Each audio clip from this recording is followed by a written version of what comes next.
I'm Noel, I'm a psychotherapist. Welcome to my YouTube channel. If you're here watching this on the channel, please do subscribe, and if you're watching this on my website, please do click the blue link above the video and enter your email details in. That way you'll get these videos and these blogs sent to you without any effort on your part. Welcome today, short video today on thinking about treatment services for drug and alcohol addiction and also codependency. What can you expect if you go to a treatment centre or rehab, as it's called, a rehabilitation centre? What sort of things what are the outcomes that you can expect, and what's the process really? So I want to sort of clue you in on that.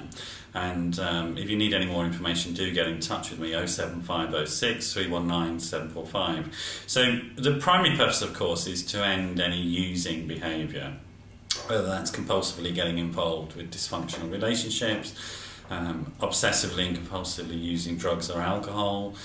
So that's primarily what it's going to do, is stop that. Then it's going to look at any sort of underlying conditions, either psychiatric, emotional, relational, behavioural issues that you have, and get you appropriate treatment for that, what we call the co-occurring disorders.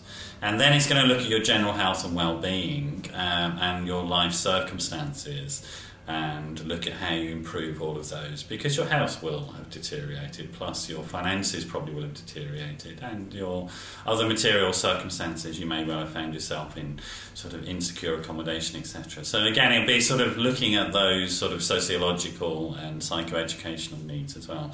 So those are principally what it's looking at: stopping the using behaviour, looking at any underlying conditions, and then looking at your material circumstances and changing those, and that's the process. I guess, how does it do that? It's a fairly sort of standard process, if you like, when you go to rehab. What should you expect? Well, initially an assessment, that's either over the phone, or they'll email it to you, or they'll interview you by Skype, etc.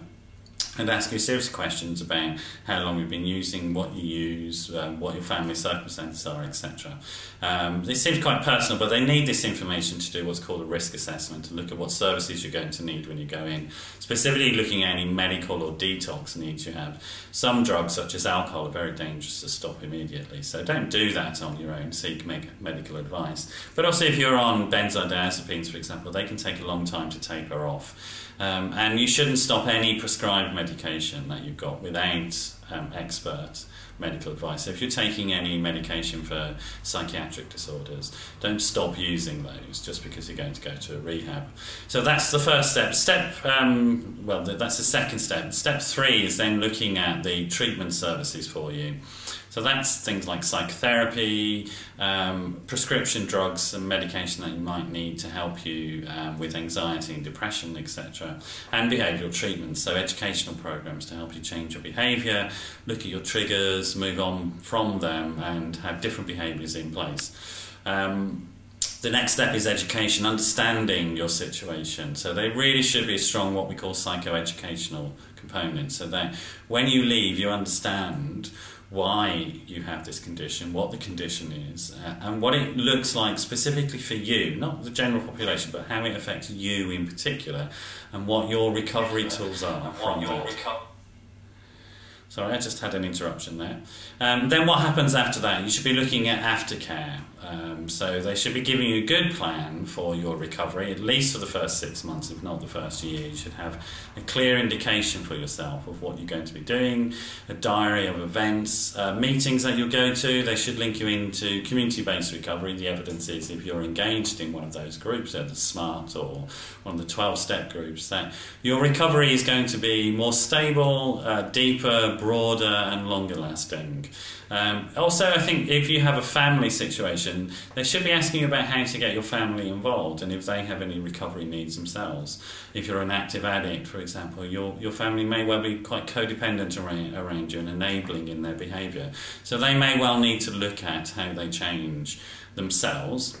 their behaviours, and maybe go to groups themselves, such as Al-Anon, for example, or Families Anonymous, etc.